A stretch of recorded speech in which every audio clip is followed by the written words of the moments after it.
He didn't ask for a spotlight. He only asked for a seat. But when the system turned him away, when no one stood up for him, 6 men did. This is not just a graduation story. It's about a father forgotten, a hero dismissed, and the moment a room full of strangers remembered what respect is supposed to look like. You're watching Unsung Valor stories, where quiet courage doesn't go unnoticed. Stay to the end. You'll never walk past an old man standing alone again. Before we begin, if you believe no veteran should ever be treated like a stranger in his own son's story, like this video to honor those who served. Comment if you've ever seen someone brave stand quietly in the background. Subscribe to Unsung Valor Stories, where we don't let heroes fade into silence. Because sometimes a man doesn't need to speak. He just needs to be seen. The university auditorium buzzed with excitement. Banners waved, cameras flashed, and rows of neatly dressed families filled the hall like a symphony of celebration. But amid all the polished shoes and rehearsed applause, a single man stood at the back, silent, out of place, and seemingly invisible to everyone. He wore a worn Marine Corps dress jacket over faded jeans. His posture was rigid, hands folded behind his back like he was still standing post. The silver in his hair shimmered under the overhead lights, and the corners of his eyes were creased not by age, but by memory. He moved forward, eyes scanning the rows for the number printed on the invitation he kept folded in his pocket like a sacred relic. Row A, seat 4, front and center. But before he could pass the velvet rope, a woman in a black headset stepped into his path. "Sir, this section is for VIP family only," she said with a trained smile that didn't reach her eyes. "I know," the man replied. "I'm Daniel Beck. My son's graduating. I'm on his list." Her smile disappeared. She scanned a clipboard, then looked him over. Not with curiosity, but calculation. "Name's not here," she said flatly. "Please step back. Security will assist you if needed." 2 men in polo shirts and earpieces emerged like stagehands in a bad play. One rested a hand on his belt. Daniel didn't flinch. He had stood still under mortar fire. This question mark. This was nothing. "I'm not trying to make trouble," he said evenly. "I just want to see my son walk." "You'll need to stand in the back like everyone else without a pass," the woman said, already looking past him. Daniel exhaled quietly, stepped back, and nodded. He'd spent most of his life following orders. No need to start rebelling now. But one detail she missed. Not everyone looked past him. In the 5th row, 6 men sat scattered across the aisle, quiet and watchful. Dressed casually, yet still alert. Like coiled wire, they saw everything. They noticed how no one offered Daniel a seat, how the usher never even asked for his name, how the 2 security guards postured like he was a threat. They noticed and said nothing. Yet, Daniel retreated to the side of the auditorium, standing near the fire exit, eyes on the stage. He didn't need a program. He didn't need applause. He needed one thing: to see Tyler Beck cross that stage. What they didn't know was the journey that brought him here. 3 states, 14 hours, 2 tanks of gas, no hotel. He'd slept in his truck, shaved in the rearview mirror, and polished his old dress blues with a cloth from the glove box. He hadn't worn them in years, not since the funeral of his best friend, a friend who never got to be a father. Tyler had always been his pride, the boy who never asked for much, worked 2 jobs through college, called every Sunday without fail. "Proud of you, son," Daniel had always said. It was Tyler who mailed him the handwritten invitation. "Dad, I want you in the front row." The card was still in his pocket, creased, a little sweat-stained, but still there. So Daniel stood in the shadows, hands behind his back, jaw tight, heart steady. The ceremony began. A smooth voice echoed from the stage, welcoming donors, dignitaries, and parents. Polite laughter, applause, formality. And still, Daniel stood, still unseen, still unheard. Near the stage, a young man in cap and gown stepped forward to deliver a speech. The dean's son, polished, rehearsed, camera ready. "Let's thank the families who made this possible," he said, smiling. "Especially the ones who know how to dress for the values we teach." The audience laughed, soft and approving. Not everyone. In the 5th row, the eyes of the 6 men flicked sideways. That line was aimed at him, one murmured. No one disagreed. Back near the wall, a second usher approached Daniel with a security guard. "We've had some concerns, sir," she said, voice low but firm. "Would you mind stepping outside while we verify your name?" "I'm not causing trouble," Daniel replied. "My son asked me to be here. I'll leave once I see him graduate." "I'm going to have to insist," the guard said. People began to whisper, "Who is that guy? Why won't he leave?" "Honestly, he's making people uncomfortable." Daniel nodded. He'd fought wars, buried friends, lost hearing in one ear, but nothing prepared him for this. Being labeled a disruption at his own son's ceremony, he took one step toward the exit. Then a noise, a single chair scraped back, then another, and another. 6 men stood. They didn't yell, didn't posture. They simply rose, as one, and the room began to change. 6 men, no words, no commands, just a synchronized rising of bodies from the 5th row. The auditorium, moments ago filled with whispers and polite applause, went deathly quiet.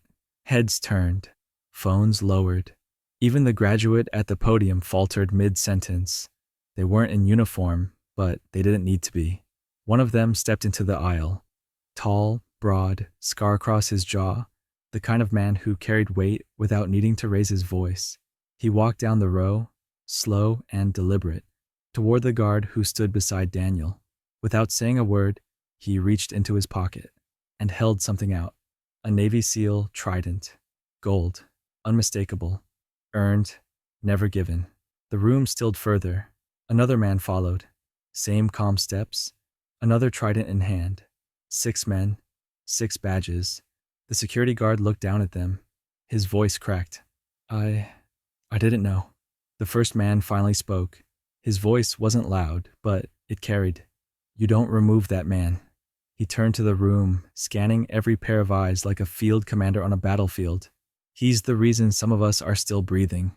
And today, he's just a father trying to watch his son graduate." Then he looked directly at the usher who had turned Daniel away. "You made him stand at the back." She swallowed hard, her head set trembling, but no one moved to speak. No one dared. Daniel stood completely still, not out of fear, but out of habit, out of discipline, out of the quiet belief that if he just kept waiting, the world might catch up. His hands were still behind his back. His head, lowered slightly, betrayed the truth. He wasn't angry. He was tired. Tired of being questioned, tired of proving his worth, tired of being forgotten, until it was too late. His voice was calm when he finally spoke. "They didn't know." The SEAL beside him shook his head. "Number, but they should have." The room was frozen in a strange, almost sacred silence. 1,000 people suddenly realizing the man they had dismissed was someone whose life had carried more weight, more sacrifice than any speech on that stage ever would. And then came a new voice, raspy, unsure at first, but gaining strength with every word. From the stage, it was Tyler, his son, still in his cap and gown, still lined up with the graduates, but stepping forward, breaking protocol, gripping the microphone. His voice cracked. "That's my dad." The words echoed like a thunderclap. More silence, more stillness. Tyler took another step. He never asked for recognition, never once bragged about what he's done, but every single morning for the last 4 years, he told me to stand tall, to keep going, and to be someone he'd be proud to look in the eye. He removed his cap. "And today, this is supposed to be my graduation, but I'm only standing here because of him." Tyler paused. His breath caught. "And if he's not welcome here, then neither am I." He stepped off the stage and walked straight toward his father. The crowd parted like the sea. Every polished shoe and high-heeled step shuffled away, making a path. And when Tyler reached Daniel, he didn't hesitate. He stood tall, saluted him, sharply, proudly. The SEALs followed, one by one, saluting in perfect silence. Daniel didn't return the gesture. He stepped forward and wrapped his son in a long, quiet hug. "You didn't need to do that," he whispered. "No, Dad," Tyler replied, barely above a whisper. "They needed to see it." And they did. Everyone did. The woman with the headset looked down at her clipboard, cheeks red. The security guard stepped back in shame. Parents shifted uncomfortably. Some lowered their eyes. Others looked at Daniel like they were seeing him, really seeing him, for the first time. This man they had dismissed now stood as the only figure in the room no one dared speak over. No badge, no rank, no microphone, just presence, just truth. Tyler took his father's arm. They walked slowly toward the front. This time, no one blocked them. The usher who once waved him off now stepped aside without a word. Daniel didn't look at her. He didn't have to. His presence had already delivered the apology that would never be spoken. The SEALs followed, but they didn't sit. They stood just behind the front row, arms crossed, back straight, like a silent honor guard. One of them leaned toward the usher and muttered, just loud enough for a few nearby guests to hear, "About time." Back on stage, the dean approached the mic, his face pale, his hands visibly shaking. He looked toward Daniel, then at the 6 silent sentinels still standing. He cleared his throat. "We, are honored today," he said slowly, "to have many distinguished guests, including some we clearly failed to recognize sooner." The applause that followed wasn't polite anymore. It was real. It started slow, then row by row it grew, until it became a roar. No speech could compete, no award could match it, but Daniel didn't bask in it. He sat beside his son, opened the handwritten invitation one more time, and folded it quietly back into his pocket. That was what he came for. Not applause. Just that seat. Just that moment. After the roar of applause faded, the rest of the graduation moved forward, but not in the same rhythm. Something had shifted in the room. The dean's voice, once so polished and assured, now faltered. The crowd, earlier preoccupied with photo ops and social niceties, now watched with a newfound stillness. But Daniel Beck? He just sat in the front row beside his son, exactly where he was always supposed to be. No victory smile, no triumphant gaze, just calm and something heavier, like he'd seen this all before. Because, in a way, he had. He'd stood at the back of too many rooms, waited to be acknowledged too many times, and he'd learned long ago, if you wait long enough, the truth eventually shows its face. Tyler stayed beside him the rest of the ceremony. He didn't return to his line of graduates. The school didn't try to stop him. No one had the stomach for another mistake. Behind them, the 6 SEALs remained standing. Not one of them sat again. They didn't need to. Their presence was the punctuation mark the day had been missing. The answer to the question no one thought to ask. What happens when you try to erase a man who never needed to raise his voice to matter? After the ceremony, the crowd didn't rush for the exits. Instead, they moved slowly. Some approached Daniel, not with the empty niceties reserved for strangers, but with sincerity, a quiet respect. One mother placed a gentle hand on his shoulder. Her voice was barely a whisper. "Thank you for raising a man like him." A student walked by and nodded solemnly, holding his diploma like it weighed more. One of the faculty members, who had earlier sat stiff and uninterested, stopped in front of Daniel and gave a quiet, "Sir," before walking away. And in all of it, Daniel didn't react like a man being celebrated. He reacted like a man who had finally been seen. The 6 SEALs waited until the crowd thinned. Then one stepped forward, the one who first showed the trident. He reached into his pocket and held something out again, this time not to confront, but to honor. A challenge coin. Heavy, worn, real. Daniel took it, turned it slowly in his fingers. The SEAL nodded. "You were always the standard, Top. We never forgot." Daniel looked at the coin, then looked up at the man, then at Tyler. He didn't say anything. He just nodded once. And for the first time that day, he smiled. It wasn't for the crowd. It wasn't for the school. It wasn't even for the SEALs. It was for his son. Later, back in the parking lot, Daniel leaned against his old truck, the sun dropping low behind the auditorium. He didn't want a hotel, didn't want attention. Tyler stood next to him, tie loose, robe folded under his arm. "You okay, Dad?" he asked. Daniel didn't answer right away. Then, "You didn't need to step off that stage?" Tyler shrugged. "You would have done the same." Daniel chuckled. "I would have done worse." They shared a long silence, the kind that only exists between a father and son who have both grown into men the other respects. I just wanted to be in the crowd, Daniel finally said. Didn't expect a damn parade. You didn't get a parade, Tyler replied. You got what they owed you. Daniel looked at his son, surprised at the fire in his voice. The boy who had once cried when his bike was stolen, now a man who stood down an entire institution for him? You get that from your mom, Daniel said softly. No, Tyler replied. I got it from the man who never once missed a Sunday call. That night, back in the truck, Daniel unfolded the card again. Tyler's handwriting hadn't changed since high school. Dad, I want you in the front row. He read it once more, carefully folded it, and tucked it into the sun visor above him. He looked down at the challenge coin in his palm. Then he looked out through the windshield at the darkened building behind him. He didn't feel angry anymore. He didn't feel invisible. He just felt like someone the world had tried to forget and failed. The next morning, the campus grounds were quiet. The streamers had been swept up, folding chairs stacked, stages disassembled. Only a few staff wandered across the lawns, ready to forget the day before like it was just another scheduled event. But not everyone was done with it. Word had spread, faster than anyone expected. Clips had made it online. First grainy cell phone footage of 6 men standing. Then a zoomed-in shot of a gold trident badge. Then Tyler Beck, stepping off stage, his voice raw as he saluted his father. By midday, hashtags began to trend. Let him sit, Ashka front row for Beck.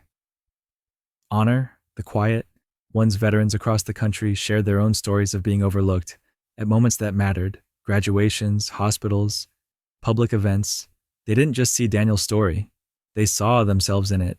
Back at home, Daniel didn't watch the videos. He didn't have social media. But he heard about the ripple effect from Tyler, who read him a few comments over the phone. My dad was asked to wait in the back row too. He never complained. But he cried after. I watched my brother's whole military career be ignored. Until he died. I'm glad Mr. Beck got to be seen while still here. To the man who never raised his voice, but made everyone listen. Thank you. Daniel didn't say much in response. He just nodded, eyes fixed out the window. He didn't want attention. He never had. But maybe this moment wasn't just about him. Maybe it was about all of them. 3 weeks after the graduation, Daniel received a letter in the mail. University letterhead. Official seal. It wasn't a form letter. Not this time. It was from the president of the university. Dear Master Sergeant Beck, we failed to recognize not only your presence, but your history, your sacrifice, and your quiet dignity. On behalf of this institution, I offer my sincerest apologies. But more than words, I believe in correction. Enclosed is a permanent invitation. Front row, any ceremony, forever. We've also voted to create a new tradition. At every commencement, the first front row seat will be left empty, draped with a folded flag, a reminder of those we failed to see before it was too late. We will not make that mistake again. With respect and humility, President Ellen Reese Daniel read it once, then again. He didn't smile, but he folded it neatly, placed it beside the card Tyler had written. He understood something now, something deeper than apology. They had tried to erase him, but his story had carved itself into stone. At the next university graduation, the cameras didn't focus on the graduates at first. They focused on one empty seat, marked with a nameplate, reserved in honor of Master Sergeant Daniel R. Beck, and all those who stood quietly at the back. Across the internet, the image spread, not because it was flashy, but because it felt like justice finally standing still. Tyler went on to become a teacher, then later, a coach. He told the story often, not with bitterness, but with reverence. I didn't grow up watching my dad win medals, he told students one year. I grew up watching him show up, every time, without asking, without fail. One day, years later, Daniel was invited back to the same campus, not for an apology, but as a guest speaker at the annual Veterans Honor Lecture. He declined, but sent a simple message. I already gave my speech. I showed up. When Daniel passed away years later, the 6 seals were there. So was Tyler, and dozens of former students who had shaken his hand after that graduation. The folded invitation card was placed inside the casket, So was the challenge coin. But the seat remained. Every graduation since, one front row chair stays empty. Not because someone is missing, but because someone finally stayed. Some men shout to be heard. Others whisper and change everything. Daniel Beck didn't ask for a spotlight. He brought honor quietly. He didn't demand respect. He stood still until it arrived. And when the world told him he didn't belong, 6 men stood up. A son stepped down, and a nation, finally, looked again.